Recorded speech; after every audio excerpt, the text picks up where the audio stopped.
Saturday Morning Brew with Jaffe and Razor is presented by Sparks Hockey. Go to sparkshockey.com. Sunset Lake CBD. Go to sunsetlakecbd.com/morning brew. Use the code BRU20 for 20% off. Copeland Automotive Group. You can count on Copeland. Check out countoncopeland.com. And Fazenda Coffee. Go to fazendacoffee.com/morning brew.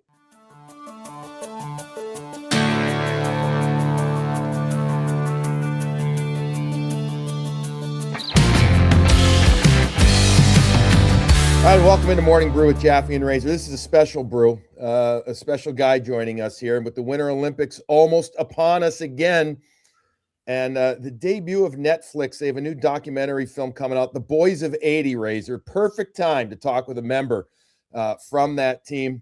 And we needed a Boston guy, and there's a couple from that 80 team, but I don't know if there's any more authentic. Mike might argue with us, but this guy. There's only one guy from Boston, okay? All the other guys are from the suburbs. That's why we brought you on, Jackie. Jack O'Callahan, Charlestown native, former BU and NHL player. Jackie, great to see you. Yep. Great to have you. I know the answer, but I don't know if our listeners do and everything. So I know you don't live in Boston anymore. Where are you? Where we sit and talk with you? And do you get back to Boston much? Yeah. Or you've just kind of moved on from it? No, I get back to Boston much. Okay. I get back there a couple of times, but, it's usually in the summer because I live in Northeast Florida, kind of between Jacksonville and St. Augustine, in a town called Ponte Vedra Beach. It's kind of like where the PGA Tour is headquartered. So, stadium course and all that, Players Championship, kind of not too far from me. My airport's Jacksonville. And, they get nonstop flights to Boston. I get up there. I'm going to the Beanpot, so I'll be up there for that. Oh, perfect. Razor and I will both be there. Yeah. I'll see you guys there. Yeah. All right. Do you miss Boston? Do you miss? I miss Boston. I miss Boston what it used to be like, and now it's becoming Chicago, so I don't really miss it that much. All the nonsense, and everybody's like, hate the cops, hate the firemen. See you later, man. I don't want to live there. That's why I left Chicago. I couldn't take it anymore. I like it in Florida. People are nice and they treat people with respect, no matter which side of the aisle you're on. I love it. I hear you loud and clear. Yeah, but I like it down here a lot. I can work from here, and my company's kind of headquartered in Boston, and we've got an office in DC and several other cities. But this is great. I can kind of cruise around, and believe me, in the wintertime, like all the people that I want to talk to in the business world, they all come to Florida. Yeah. Half the people in Boston are there. They're in Ponte Vedra, whether they're working for the PGA Tour or doesn't matter. There, right? Like, get me south. That's it. Yeah. Do you watch a lot of hockey down there in the South? Still? I kind of. I don't really watch a lot of hockey. Period. I really haven't ever really. Yeah. Even since I stopped playing, I know what's going on because I check the scores and the all that and the data. I kind of read stories and stuff, but to sit down and actually watch, spend 2.5 hours in front of a TV watching a hockey game, it's hard for me to do.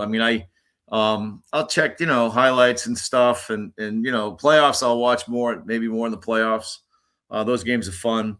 And obviously Florida, right? It's like Hockey Central down here, right? Between Tampa and the Panthers. And I know, obviously the Kachuk, Keith and, his son's down there. So, and Billy Zito's, he was in Chicago for a long time. So when I was living out there, we were friends. And, I kind of know a bunch of those guys, and I feel really kind of a little connected. I like to see those guys do well. But there's teams I root for. But again, I'm sitting down and watching the whole game. Yeah, I went to the Montreal Capitals game last week, and I sat there for 2 periods, and I was like, "Get me out of here, man." You had it. You had enough. Yeah, 2-0 after 2. I was like, "Wow, what a sleeper!" And then they won it. Capitals ended up winning in overtime, and I was like, "Okay." Yeah. Add another 15 minutes on the night. But you know why this year has been at times, and Razor and I talked about it when the year began, that it was going to be an absolute slog at times, a grind fest, because of the Olympics, because of the compressed schedule, condensed, whatever you want to call it. It's a new world, Jack, in the sense of, the players voted for this. They wanted to get there. So with that said, with the scenario that it's a new world, it's no longer the amateurs. And boy, I'm going to guess you've been asked this question a few thousand times, but I think it's worth asking again here. with the change to how the Olympics are presented now, with who plays in it, has it changed for you? Given your experience, given how you were part of one of the most unique and unbelievable moments in sports history, because you were amateurs. Yeah. Has that changed what the Olympics mean to you now, given that the pros are in it? I don't know. I don't think so. Because, we sit here and talk about the hockey component. Man, the other stuff is amazing, right? Mm-hmm. Especially the winter stuff. I don't really sit around and watch much of the summer games. I'm a winter guy. You guys are winter guys. You start talking about like the biathlons, the cross country ski races, where they're going crazy, like, killing and fighting for like seconds, some of the skiing, coming down the hill, we talk about because of what we did in 1980, hockey's become this, this sort of the main event in the Winter Olympics, but it's never been the main event for me. I enjoy all that other stuff. And so I look forward to watching a lot of that, in the winter. I mean, everything is snow and ice, right? Speed skating. It's just fantastic. And the hockey, Salt Lake City hockey was phenomenal, right? Vancouver hockey was phenomenal. But then they do like whatever, a 3-on-3 overtime to decide the gold medal, which to me, the stupidest thing I've ever seen in my life, right? So here we are in Cortina. It's going to be awesome. The hockey's going to be great. No Russians. Like, what's up with that, right? The Russians. Oh, for Christ's sakes, the kids are athletes. Let them play. Maybe that starts solving some of the problems when you got people interacting with each other, but no Russians. So we're basically flying all the way to Italy to play Canada. I mean, it makes no sense in the world, right? Seriously. It's like you got a team from, Wellesley and a team from Medford, and you're going to go to a tournament in Toronto. You pay $1,500 to go to a Pee Wee tournament in Toronto, and you're on Medford's team, and you go up there and play Wellesley. I mean, that's kind of the stupidest thing in the world, right? That's what we're doing in hockey. And if the Russians were there, I think, and there was less of that political component to this, it would be a lot better. But it's going to be great hockey. The rinks are a little bigger, the Swedes and the Finns. I mean, they thrive over there. It's meaningful to them. U.S., Canada, two great teams. Yeah, I'm really looking forward to watching it. But I'm also looking forward to watching the other stuff. Yeah. So to that point, I was in Vancouver. I was playing in Vancouver in 2010, and the best ticket, the hardest ticket wasn't the hockey; it was the curling. The curling was the greatest thing. It was the biggest party. It was the hardest ticket to get. Everyone wanted to go in. To your point, those are the events that are fun and bring the different energy. Definitely, 100%. Plus, it's winter, right? So it's cold, it's snowy, right? It's just I mean, it's just amazing. Up in the mountains, beautiful. So yeah. It's great. Can you give me a New Brunswick Hawks story? Give me your best AHL story. I have to ask AHL stories. Yeah, well, I'm not sure this one's appropriate, but I'm going to tell it anyway. Perfect. So you remember a guy named Mel Hewitt? Yep. So, when I was in Moncton my first year, Toronto, half Chicago. And Mel, he had these big dogs, like those big furry dogs they called Afghans. Yeah. Okay. So we had two of them. He had Delia and Charlie. I don't know why I remember their names, but I do. It's like 50 years ago. And so Mel, he had like 700 minutes in penalties in the International League. So you know what that does if you're playing for the Maple Leafs, right? You get promoted. Yeah. So he was a good guy, but he was just wild, man. So anyway, he's like, I'm pretty sure whether this was I don't know if I played with him in Moncton, but I don't think this was in Moncton. I think at this point he was playing for the Portland, Maine Mariners. And his wife was from Saginaw. She was out of town. You remember the story? No, not at all. I'm just I'm looking at his wife's out of town, and Charlie, the black dog died. Big black Afghan. So he doesn't know what to do. He's got to get on a bus. They're going on like a 10-day road trip. So he takes the dead dog and throws it in the deep freeze, like in his big meat freezer. And he takes off for 10 days. And so, his wife, she's gone for 10 days too. So they come home. He gets home from the road trip. She's there. She's like, "Where's Charlie?" He goes, "It's some bad news." So, he takes Charlie out. Charlie's like, frozen stiff. That kind of stuff only happens in the minors, man. I mean, we're laughing not at the dog. No, not laughing at the dog. Just laughing at the mindset. That's the AHL mindset. That's exactly what it is. Yeah, he's like, I gotta catch a bus. There's no concierge to take care of your dog for you. You got to figure it out. They can't just exactly. No cell phones, right? That's a story that lasts forever, for a lifetime. So what was it like? There's a million more too. There's some funny times. It's great hockey, great league, but I mean, there's some funny stuff when you're sitting on those buses. What was it like for you and your teammates, but you specifically, going from the euphoria of that moment to then transitioning to the American League? For many of you guys, that's what it was, and I know that's a rite of passage, especially in that era. But how did that go for you in the processing of that? So it was interesting, right? You're right. All of that. I go to Chicago. All these guys are going. Mark Johnson, they give him a jersey. He's playing. Kenny Morrow's playing. These guys are playing for the Sabres. Silky's playing for the Rangers. I go to Chicago, and I was injured. I had to go see the doctor the next day, and they told me I couldn't play for the rest of the year. They sent me home, but I thought I could play. I mean, I just played. Anyhow, it's I don't know who the Hawks are playing. Pulley picks me up. Bob Pulver just died. He was my GM. He picked me up at the airport. He's got this like fur thing on, like total Canadianed up, with the fur and the suede, and it's freezing. And he's got this big Bonneville or some big freaking Cadillac thing. Hey, how you doing? So he takes me down, tells me if I can play, I'm going to the minors, And I go, what are you talking about? I just won a gold medal. Your team stinks. I got 6 defensemen. I'm better than 3 of them. So I said to him, I go, give me a chance. Nah, that's not how it works here in the Chicago Blackhawks organization. You go to the minors. I'm like, we'll see how your knee's doing. I said, well, chances are my knee's going to be killing me. So anyway, that next night or something, the next day I go through this medical thing. And then that night, they don't give me a jersey. They give me a coach's jacket. They took it out of the coach's locker room. Blackhawks jacket, Blackhawks hat. It was probably the coach at the time. I think it was Keith Magnuson. So I go out there, wave to the crowd, right? There's 4,000 people there because at the time, DePaul and Loyola, both Chicago basketball teams, were playing like the biggest basketball game of the year in Chicago. They're both in Chicago. So nobody was going to Blackhawks versus whoever they were playing. And so I go out there and wave to 6,000 people.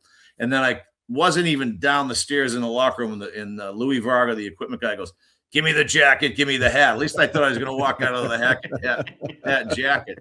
They fired that back. And then the next morning when the guy touched my knee, I jumped. It kills me. Oh, you can't play. They sent me home and they paid me my NHL salary. And then the fun thing was, because all these other guys on my team, my Olympic team, were doing stuff and playing, the only guy that wasn't was Rizzioni. So he's in Boston. I'm in Boston. And, Mike's agent was my agent. He was our coach at BU, Bobby Murray. And all this stuff's coming in from Mike. They want him to go kiss babies everywhere and pay him, whatever. Back in those days, I don't know. It was cash. It was a lot of money. It was probably, you get $2,500 to $5,000 just to do something in 1980. I mean, shit. I mean, probably the average salary in the NHL back then was $75,000, So, so Rizzioni's getting all these phone calls. He can't do it all. I'm like, hey, here I am. So I was cleaning up after Mike, the stuff that he couldn't do. Pretty fun. Yeah. I was like, one of the things I did was I christened a 12-meter yacht down in Newport. Yeah. So I made Russell Long, Huey Long, this guy from Louisiana, owned the boat. And so I made him rent me a car, because I don't have a car, right? And rent me a car. So I'm bouncing around my Charlestown buddies for the weekend. I got a rental car. We drive down in the morning, Saturday morning, and I got to christen the boat with his grandmother, Russell Long's grandmother. It's cold. Everybody's in blue jackets and pink and green pants, the crowd. And I got this massive bottle of champagne, like this, and it's in a sock, right? Because they don't want it to splash. And there's hundreds and hundreds of people around. And Russell says, that champagne bottle better break. But my grandmother has to have her hands on it because she paid for the boat. So I go, don't worry, Russell, that bottle's going to break, buddy. Don't worry. So we get up there in front of everybody, you know, say a few words, and all right, time to christen the boat. And this, you know, lovely grandmother lady, you know, old, very elderly, big fur coat, little, you know, skinny little thing. I mean, you know, she's old. She goes, Jack, okay, we're going to do this. I go, okay, Granny, let's go. I go, get your hands on that thing. So she puts her hands around the ball, and I put my claws around her hands, and I take the thing back, and I slam this boat, and that bottle explodes, right? All the champagne hits her right in the face. And I'm standing right next to her. Not a drop hits me. And I'm looking at her. I'm going, and everybody's going crazy because the bottle broke. And I'm looking at her, and I go, you okay? And she's like smiling. She goes, that was incredible. I'm like, all right. Back in my rental car, back to Boston. So that's how you spent your transitional period. That's how I spent my rehab session for my knee. Cleaning up after Rizioni. That's fantastic. Mm-hmm. What's hell, man. So through that stretch, of course, your massive deals, and now fast forward 45 years, Netflix documentaries and Miracle. What was the, and you're young now, you're young at that time, so you're just flying at the seat of your pants, christening boats. When was the time where you're like, wow, this is wild what we did? Yeah. And really had like a grand perspective of it. So we're in Lake Placid, right, for whatever, 2 weeks or so, even more, maybe, like 2 weeks. You know, we play a game Tuesday night, opening ceremonies Wednesday, we play Thursday, you know, Friday off, Saturday, Sunday off, every other day, right? And then we're up there, our parents are there. We're in this little town, you know, up in the mountains up there in Lake Placid. You know, it's just this little tiny town, but the Olympics are going on, and I mean, we were so insulated and somewhat secluded. Herbie wouldn't let us talk to the media, so no one had any media at all. He was handling all that. 1980, right? No cable TV, no ESPN, no Netflix. You know, no nothing, right? ABC, NBC, CBS, and, you know, maybe Channel 38, right, back in those days. So, and that was it, Channel 2. But so we were getting 2-day-old New York Post. That was our news access for newspapers. You know, it wasn't USA Today. They didn't have these, you know, the technology to do all that stuff. It had to be basically printed in New York, and then they would basically, I don't know, put it on a truck and send it to Lake Placid. Take 2 days to get there. So it was that world, right? That was the last time the world was like that in the Olympics, you know? Mm-hmm. So we were fortunate to have that, right? And then I remember coming home. I was like, after we beat Finland, we get our medals, we're kind of bouncing around a little bit. I come back to in the village where I was staying in a trailer with 3 guys on my team. It was Robbie McLean and Mark Johnson and Eric Stroll and I were roommates. And 2 of them were there. I don't know. I come in, they're like, hey, man, we got to be packed up and out of here at 6 in. Like President Carter wants us, invited us. You know, it's the first time a sports team had ever been to the White House. Never happened before. So got to pack up. You know, it's 10:30 at night. I mean, everything. We're not coming back. So on the bus at 6:30, bang, Saranac Lake. And now there's like 4,000 people waiting for us. It was incredible. You know, they're going crazy. And it's 7 in. Like, wow, this is kind of wild. It's cold out. These people are going crazy and they're holding signs up. So, and then what do? We get on, you know, Air Force One, right? And here was the thing that I really knew things had changed. So we get to go, the whole team's coming. So it's the figure skaters, the speed skaters. You know, Eric Heiden obviously had a pretty good Olympics up there, 5 gold medals. You know, so it's everybody. So we get on the thing, on the plane, and me and Bobby Suter get on there first. You know, I'm like, come on, Suits. We run up the stairs. We get on there. We want to get a good seat, and we get to go on first. So we go up there, and we kind of walk in, and right there, it's like the president's plane. You know, there's like this bench or 2 nice captain's chairs here, table, 2 captain's chairs here, you know. Now, the previous 2 summers at the sports festivals out in Colorado, there's a lot of girls out there and everything, right? So, you'd go talk to like and they were summer athletes and winter athletes. So, you go see like some track and field girl from Indianapolis. Like, yeah, how you doing? They start talking to her. And, this thing's going great for a minute or two. And then she asks you what you do. And you tell her you're a hockey player. And she runs away as fast as she can, right? Because they all thought we were nuts. And we're like, God damn it, So anyway, that's how that worked. And it was always like that. And so now we win a gold medal. And Suits and I are on the Bobby Suit and I are sitting in this. We get up there. We sit in the chair. We're like, yeah, this is so sweet. And people are walking in. And all of a sudden, 2 women walked in. Hey, guys. They know like, mind if we sit here? I swear to God, we're like, no problem. And I turned to that was it. I go, things are looking up, buddy. And I'll tell you, I know who it was. It was Vicky Fleckenstein, who was a red hair.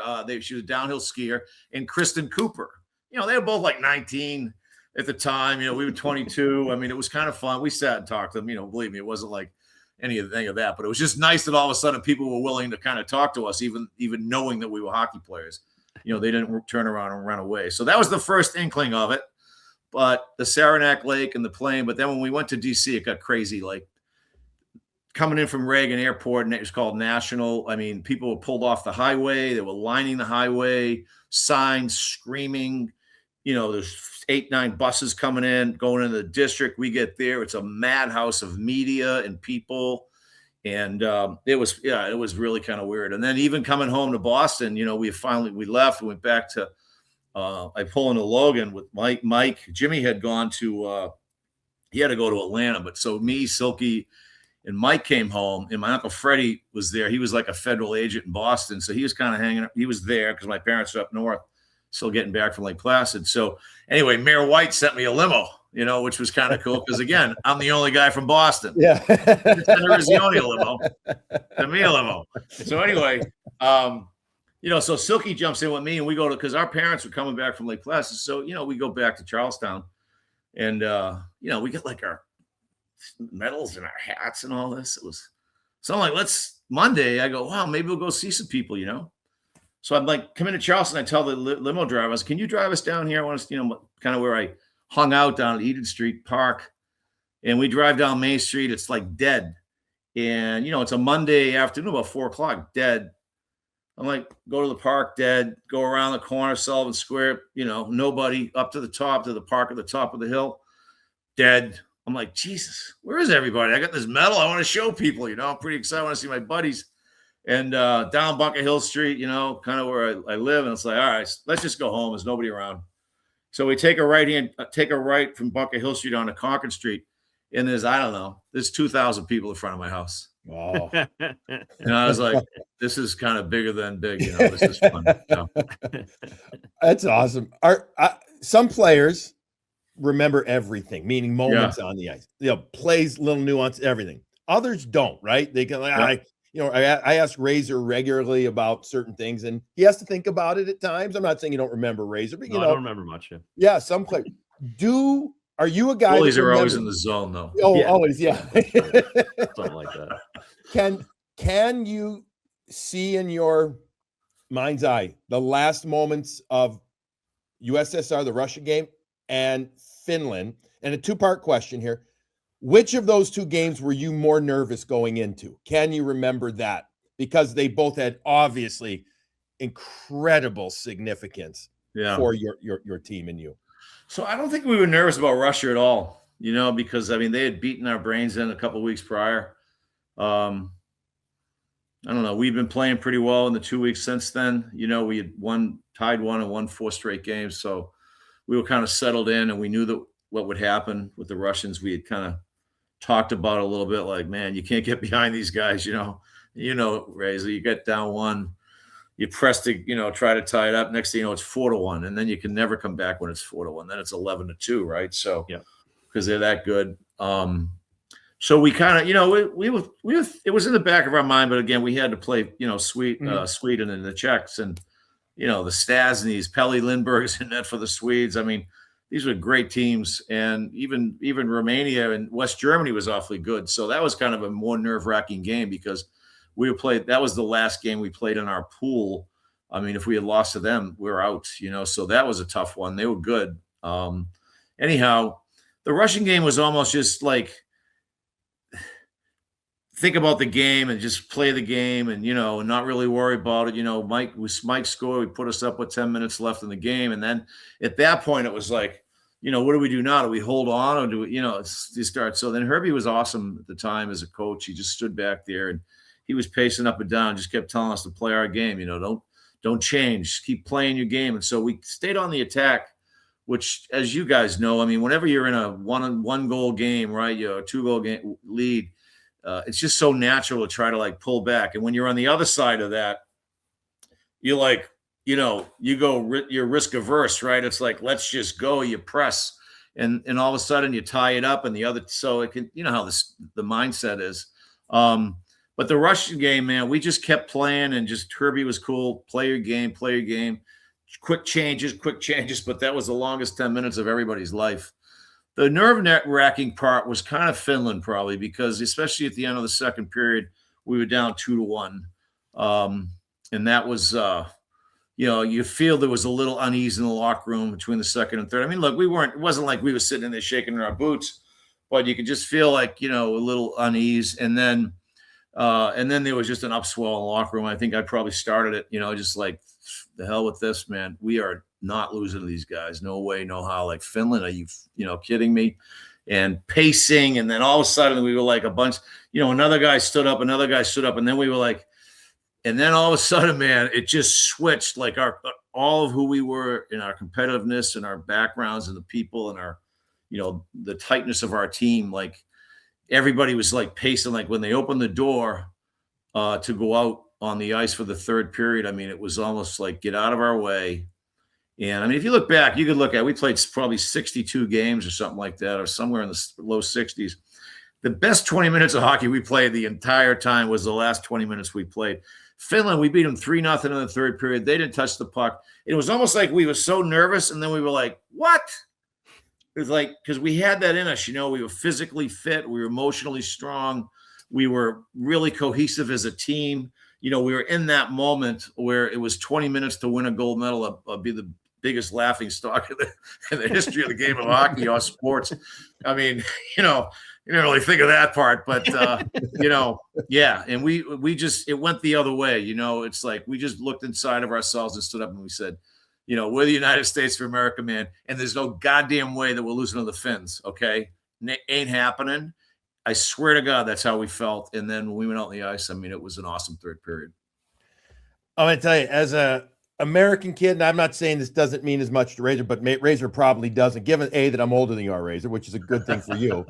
And B, I watched every minute of it. That gives me chills. Hearing it right, coming directly from you, because every young hockey player, I think, could see themselves in that locker room saying that same thing.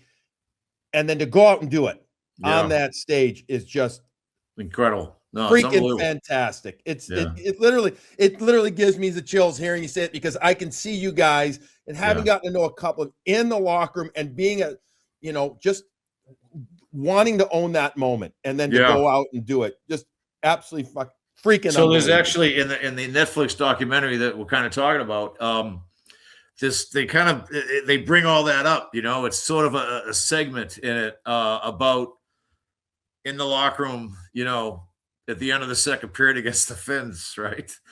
Awesome. We talk about it, like what happened, and you can imagine I was in the middle of that. And but the funny thing is Craig Patrick, he's like, we were losing, you'll appreciate this, Razor, like, we're losing 2-1 at the end of the second period against the Finns. So what does Herbie say? Typical head coach to Craig Patrick, the assistant. Why don't you go in there and, they stop listening to me, because they're losing. Now it's your fault to my assistant, out. Right? Yeah, how many times have we seen that, right? Yeah, exactly. So anyway, so Herbie sends Craig Patrick in, and I guess, we're at this point, I'm standing up and I'm kind of pacing, and I'm kind of, like lunatic that I am. And I guess Patty says he opened the door to walk in, and as he walked in, I turned to him and I said, Patty, get the out of here. And he's like, whoa. And he turns and goes out the door. And he says, and Herbie's like, that was quick. How are they doing it? And he's like, yeah, I think they're going to be okay. Because at that point, we were all like, you know, because I think they'll be fine. And so they kind of talk about that in the Netflix documentary. You know, we're all laughing about it at this point, but it was, you know, that's what it took, right? It just took, you know, it took like whatever, man. Just get on your freaking knee, get in your 3-point stance, and like, doesn't matter. You're going against Mean Joe Green, you know, you just go, right? That's spectacular. Listen, we could go on and on. I have so many questions, and we just to reminisce about it. To catch up with you is phenomenal. I know you got some other stuff to do. The Boys of 80 is coming out in a week or so, January 30th on Netflix. I know you're not. Listen, I'd have you on again just to talk about more dogs in the freezer story. And both Razor and I are dog lovers. So again, it's not about the dog. I don't want anybody out there saying that's not nice. Yeah. But you know you're gonna get phone calls on that one. Oh my God, he's frozen dog. Well, we'll give him 800 minutes of penalties one year. What do you expect? I'm assuming you don't have social media, but I'm gonna send him to a fictitious Jack O'Callahan social media. Make something up. Take it out with him, folks. Jackie, phenomenal to see you. Seriously, this is going to come out leading right up to the Boys of 80 on Netflix. Great. But seriously, I think you have ourselves at the very least. Text us when you get in for the bean pot. Yeah, I'm coming down on that Monday afternoon. Got a lot of clients and stuff. We get a couple of boxes, you know, done it for about 10 years now. Well, if you want to pay Razor and I like $2,500 each to come down and say hi, we'll make champagne. We'll do it right here. You know, Rizzioni sometimes pops, and it's the only thing he does for free. It won't be that long then. It won't be that long. No, get a few big magnums of champagne. Razor and I will break them, and we'll get it all over your clients and laugh. Okay, we'll do that for free. We'll be there working for Nesson and the Bean Pot. Jackie, awesome. Stay in touch. I'll be there. Okay, guys. Yeah. Great to have you on. Thanks for everything. Enjoy. Take care, Appreciate it. Yeah, enjoy everything. Enjoy the documentary. See you. We will.